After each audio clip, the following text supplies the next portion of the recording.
함께 말씀 보겠습니다. 에베소서 5장 18절부터 20절까지 말씀입니다. 에베소서 5장 18절에서 20절 말씀, 길지 않은 세 절의 말씀입니까? 우리 다 같이 한번 18절부터 20절까지 찬찬히 읽어보겠습니다. 술 취하지 말라. 이는 방탕한 것이니 오직 성령으로 충만함을 받으라. 시와 찬송과 신령한 노래들로 서로 화답하며 너희의 마음으로 주께 노래하며 찬송하며 범사의 우리 주 예수 그리스도의 이름으로 항상 아버지 하나님께 감사하며 아멘. 이 시간 아멘. 찬양 감사합니다. 오늘도 한번 인사하겠습니다. 하나님이 우리와 함께 하십니다. 예, 오늘 동인교회 예배도 하나님의 영광이 함께하는 예배, 하나님의 임재가 함께 있는 예배가 되기를 축원합니다. 최근에 보니까 아주 인기가 있었던 트로트 가수가 음주운전으로 큰 사회적 물의를 일으켰습니다. 음주운전한 것도 잘못인데요. 거기다 잘못을 덮으려고 운전자 바꿔치기를 하려고 했던 것이 더 문제가 되었습니다. 지금은 당연히 구속이 되어서 재판을 기다리고 있습니다. 우리나라는 술에 대해서 관대한 편입니다. 음주운전이야 이제 분위기가 달라졌지만 다른 잘못에 대해서는 오히려 술 마신 것이 변명거리가 됩니다. 사람을 폭행했더라도 술 취해서 그랬다. 그러면 약간 봐주는 그러한 분위기가 있습니다. 그런데 오늘 본문은 술 취하지 말라고 말씀하고 있죠.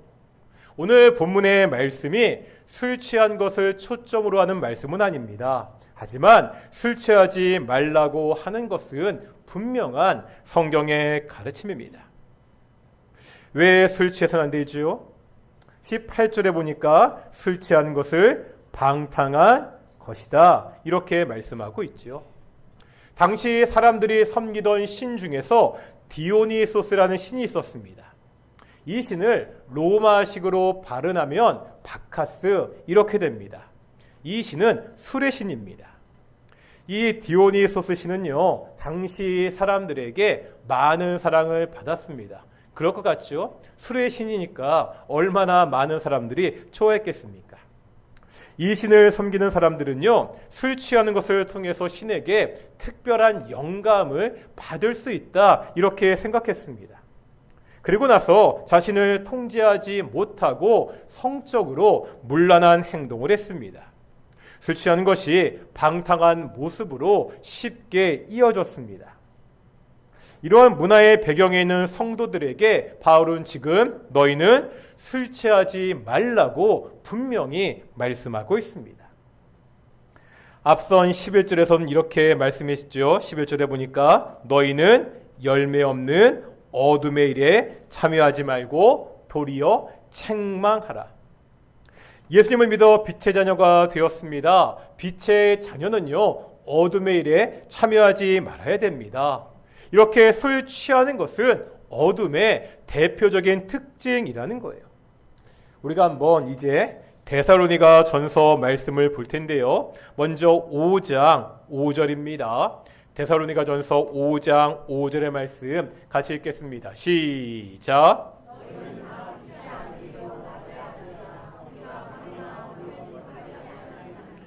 여기 보니까 에베소서와 같이요. 우리는 누구의 아들? 빛의 아들, 낫의 아들입니다. 밤이나 어둠에 속하지 않았다고 말씀하고 있습니다. 이제 한번 6절 보실까요? 6절입니다. 시작.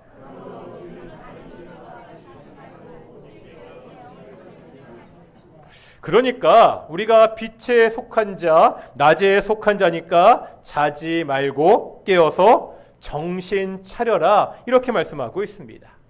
그렇다면 이와 반대로 밤에 속한 사람의 특징은 뭡니까? 그 말씀이 이제 7절에 나와 있습니다. 7절 보겠습니다. 시작. 7절은 두 가지를 말씀하고 있죠. 첫 번째는 잠을 자는 것과 두 번째는 술 취하는 겁니다. 여기서 잠을 잔다는 것은요, 6절에서 나오는 깨어와 관련이 있습니다. 이게 육체적인 잠을 이야기하는 것이 아니라 영적으로 깨어있지 못한 상태를 말합니다. 세상은요, 갈수록 악해져 가고 있습니다. 베드로 사도는 뭐라 말했죠? 마귀가 우는 사자와 같이 두루 다니며 삼킬 자를 찾는 시대라고 이야기했습니다. 이런 상황에서 깨어있지 못하는 것은 빛의 자녀라는 것을 포기하는 거라는 거지요. 그리고 두 번째로 이 밤에 속한 사람의 특징이 있는데 그게 뭐라고요? 술 취하는 것, 이렇게 말하고 있습니다. 이것은 6절에 나오는 정신을 차리는 것과 관련이 있습니다. 예전에 보았던 개역 한글 성경에 보면 근신이다 이렇게 번역하고 있습니다. 근신이 뭐죠? 정신을 차리고 자기 스스로를 조절하는 겁니다. 사람들이 이렇게 말하지 않습니까? 처음에는 사람이 술을 마시고 다음에는 술이 술을 마시고 마지막에는 술이 사람을 마신다고 이야기합니다. 술 취한 사람은요, 자신을 스스로 조절하지 못합니다. 자신에 대한 통제력을 잃은 사람들입니다. 이로 인해서 많은 문제를 일으킨다고 이야기하고 있습니다. 구약성경 잠언에 보면 이 술 취하는 것이 어떠한 모습인지 굉장히 적나라하게 말씀하는 것이 있습니다.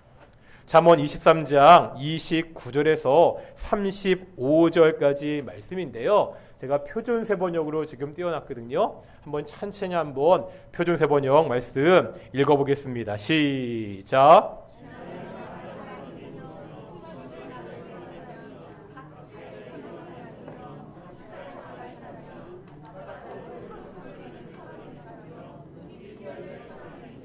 도대체 이런 사람이 누구냐는 거예요. 30절부터 계속 읽겠습니다. 시작.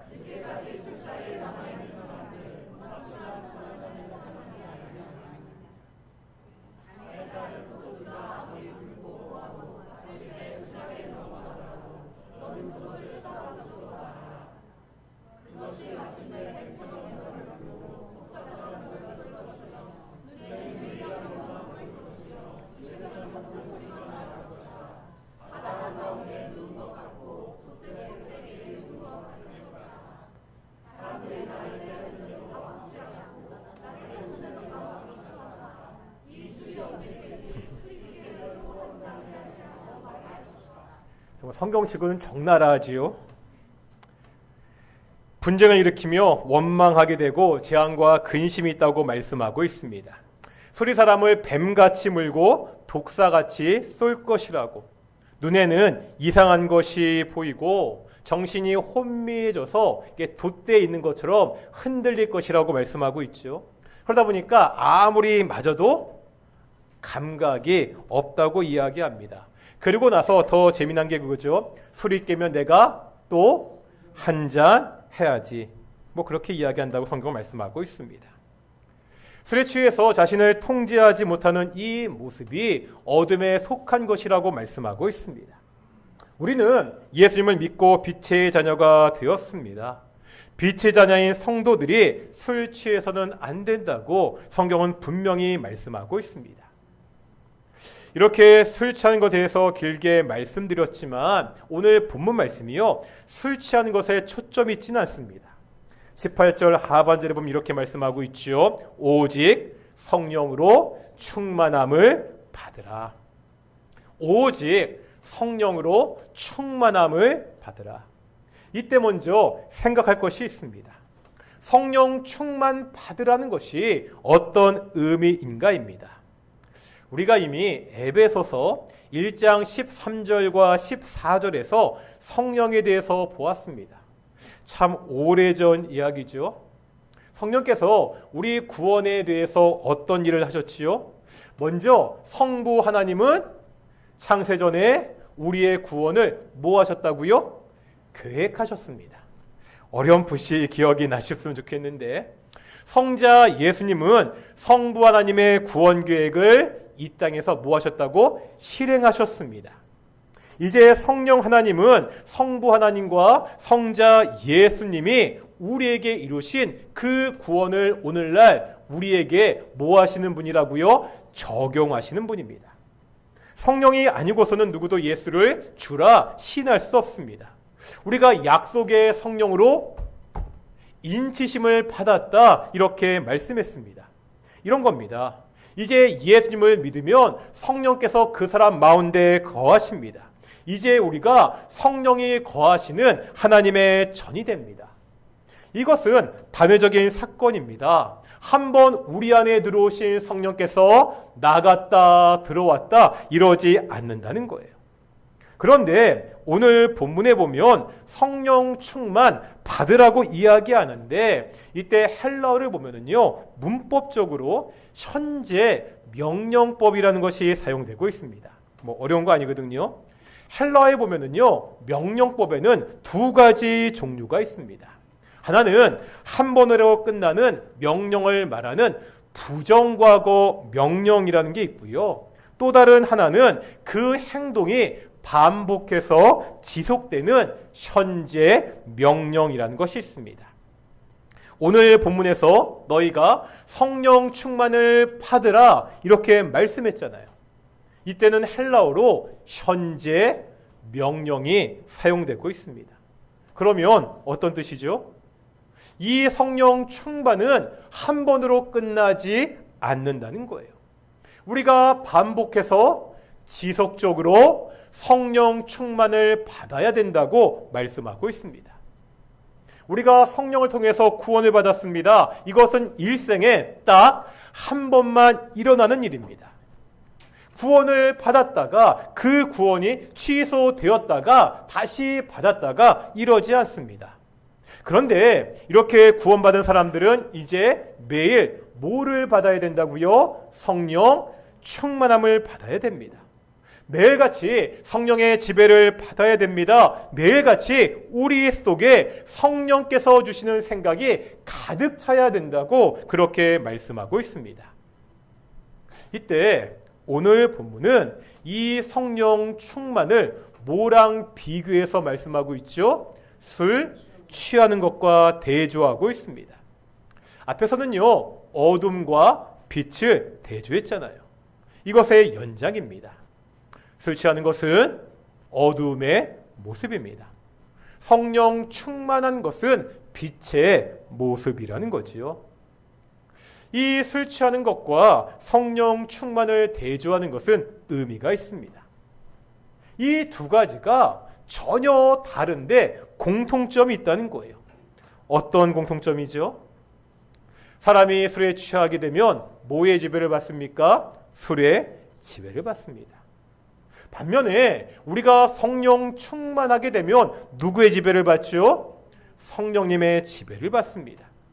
둘 다 외부의 힘의 지배를 받는 것은 동일합니다. 그런데 그 결과는 완전히 달라진다는 거예요. 아까 봤죠? 술 취함의 결과는 뭐라고요? 술 취하지 말라 이는 뭐 하는 거라고? 방탕한 것이니 술 취함의 결과는 방탕입니다. 그렇다면 성령 충만의 결과는 뭡니까? 우리가 성령 충만하다 이렇게 이야기하면 쉽게 은사들을 떠올리게 됩니다.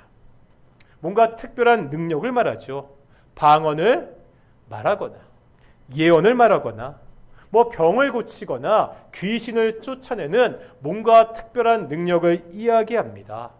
그런데 오늘 본문의 말씀을 보며 전혀 다른 말씀을 하고 있습니다. 성령 충만한 사람은 어떤 사람이냐? 성령 충만의 결과는 뭐냐? 그것이 오늘 본문 19절부터 21절까지 나와 있는데요. 우리 한번 하나씩 볼 텐데 첫째는 19절이죠. 하나님을 뭐 한다고? 찬양하고 있습니다. 두 번째는 20절입니다. 뭐 하죠? 하나님께 감사합니다. 세 번째는 21절인데 뭐 한다고요? 피차 복종한다고 말하고 있습니다. 무슨 말씀입니까? 성령 충만한 사람은 신비한 능력을 발휘하는 사람이 아닙니다. 어떤 사람이라고요? 하나님을 찬양하고 하나님께 감사하고 피차 복종하는 사람이 성령 충만한 사람입니다. 찬양과 감사는 하나님과 관계된 거잖아요. 복종은 사람과 관계된 것입니다. 다시 말하면 성령 충만한 사람은 하나님과도 사람과도 그 관계가 올바르게 서 있는 사람입니다. 이제 이것을 좀 더 자세하게 볼 텐데요. 이제 한번 19절 보겠습니다. 19절입니다. 읽겠습니다. 시작.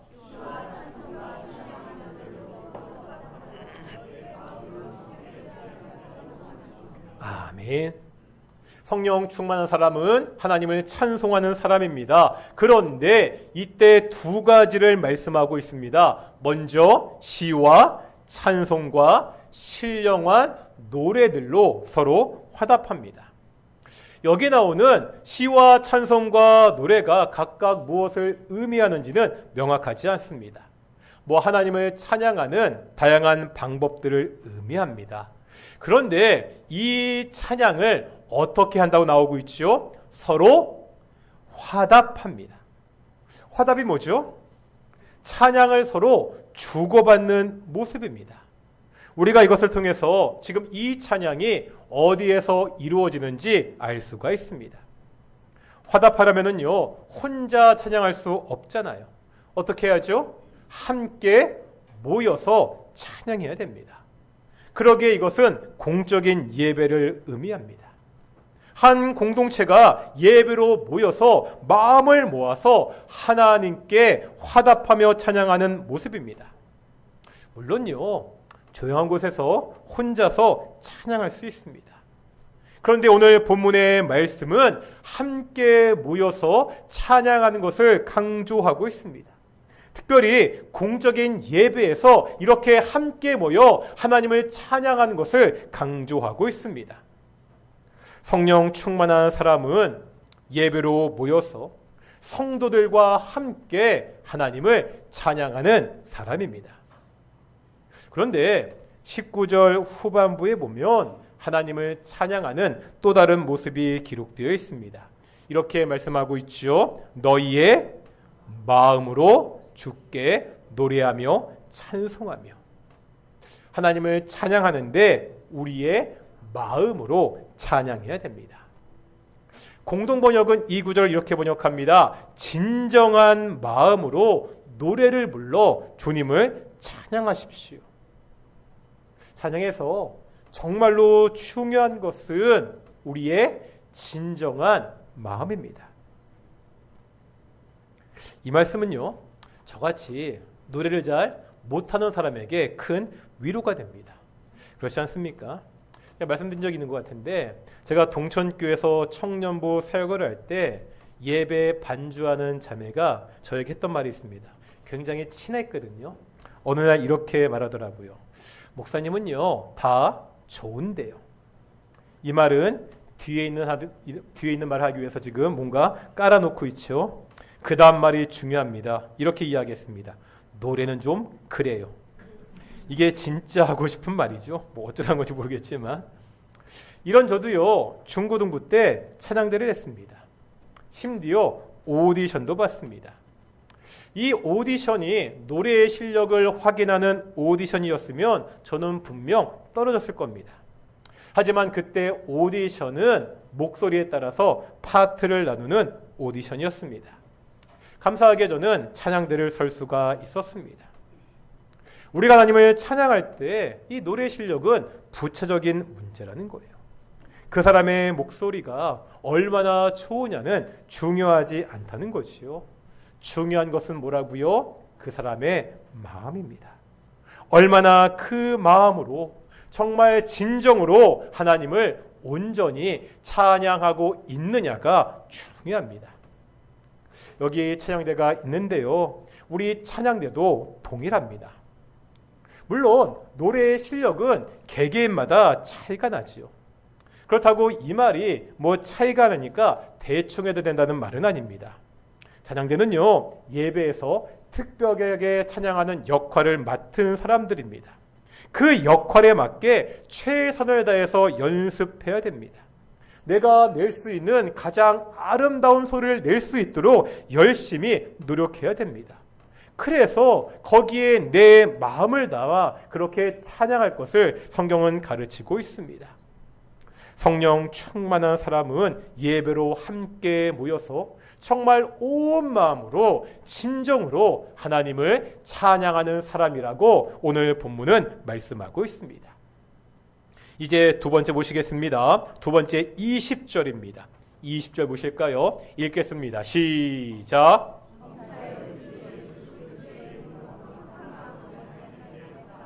아멘. 성령 충만한 사람은 하나님께 감사하는 사람입니다. 이 감사의 주제는 특히 시편에서 많이 반복되는 주제입니다. 시편 136편을 보면 26절로 된 시편입니다. 그런데 시편 136절은 각 절마다 반복되는 말씀이 있습니다. 여호와께 감사하라. 여호와께 감사란 말이 반복되고 있습니다. 그러면서 각 절마다 왜 감사해야 되는지 그 이유를 설명하고 있습니다. 몇 가지만 뽑아보겠는데요. 맨 처음 2절 보겠습니다. 2절입니다. 시작. 아멘. 이제 5절입니다. 시작. 아멘. 이제 11절입니다. 시작. 아멘. 25절입니다. 읽겠습니다. 시작. 아멘. 우리가 하나님께 감사할 이유가 있습니다. 하나님의 존재와 그 하나님이 우리에게 행하신 일 때문입니다. 신들 중에 뛰어나신 하나님, 이 땅을 창조하시고 자신의 백성들을 구원하신 하나님, 그 백성들을 인도하시고 그 백성들을 먹이시는 그 하나님께 감사하라고 시인은 노래하고 있습니다. 이 감사는요, 상황에 좌우되지 않습니다. 내가 지금 어떠한 상황에 있더라도 하나님이 창조주라는 그 사실과 나를 구원하신 구원자라는 그 사실에는 변화가 없기 때문입니다. 구약에서 이스라엘의 역사를 보면은요, 이스라엘 백성들의 감사는 상황에 좌우되었습니다. 하나님은 애굽에서 430년 동안 노예 생활하던 이스라엘 백성들을 구원하셨지요. 애굽에 10가지 재앙을 내리시고 홍해를 가르시는 능력을 보여주셨습니다. 낮에는 모로 구름 기둥으로, 밤에는 모로요 불 기둥으로 그들을 인도하셨습니다. 만나와 메추라기로 먹이시고 바위에서 샘이 나오게 하셨습니다. 그리고 마침내 약속의 땅 가나안 땅으로 인도하셨습니다. 하지만 이스라엘 백성들은요, 조금만 어려운 상황이 오면 불평했지요. 먹을 것이 없다고, 물이 없다고, 먹을 것을 주면 더 좋은 것을 달라고, 젖과 꿀이 흐르는 가나안 땅을 보여주어도 이제 그들이 우리보다 더 강하다고 불평했습니다. 이렇게 불평했던 사람들은 결국 아무도 가나안 땅에 들어가지 못했습니다. 오늘 본문 20절 마지막에 보면 이렇게 말씀합니다. 항상 아버지 하나님께 감사하며, 항상 감사하며. 많이 듣던 말씀이죠. 데살로니가전서 5장 18절 범사에 감사하라. 우리가 하나님께 감사하는 것은 내가 처한 상황을 넘어서는 일입니다. 하나님을 알기에, 나를 향한 그 하나님의 사랑하심과 인자하심을 알기에 우리가 항상 범사에 감사할 수 있습니다. 성령 충만한 사람은 어떠한 사람이라고요? 항상 하나님께 감사하는 사람입니다. 이제 마지막 21절인데요. 21절 말씀 보면 이렇게 말씀하고 있죠. 읽겠습니다. 시작. 아멘. 성령 충만한 사람은 피차 서로 복종하는, 순종하는 사람입니다. 그런데 여기에 단서가 한 가지 붙고 있죠. 그리스도를 경외함으로. 이 경외라는 말을 영어 성경에 보면 레버런스라는 단어를 사용하고 있습니다. 대단한 존경심을 가지고 있다는 말입니다. 우리가 서로에게 복종해야 됩니다. 그런데 어떻게 복종할 수 있느냐? 내가 특별히 인격이 뛰어나서가 아니라 예수님에 대한 특별한 존경심을 가지고 있을 때 서로에게 복종할 수 있습니다. 우리가 예수님이 하신 일을 올바로 알고 정말로 예수님을 경외해야 한다면 이제 서로에게도 복종할 수 있다고, 이제 서로가 서로를 섬길 수 있다고 말씀하고 있습니다. 왜 그렇죠? 예수님께서 어떻게 하셨습니까? 우리가 참 많이 보았던 빌립보서의 말씀이 있습니다. 반복해서 보아도 우리에게 항상 은혜를 주는 예수님의 모습입니다. 빌립보서 2장 5절부터 8절까지 말씀입니다. 빌립보서 2장 5절부터 8절까지 말씀 읽겠습니다. 시작.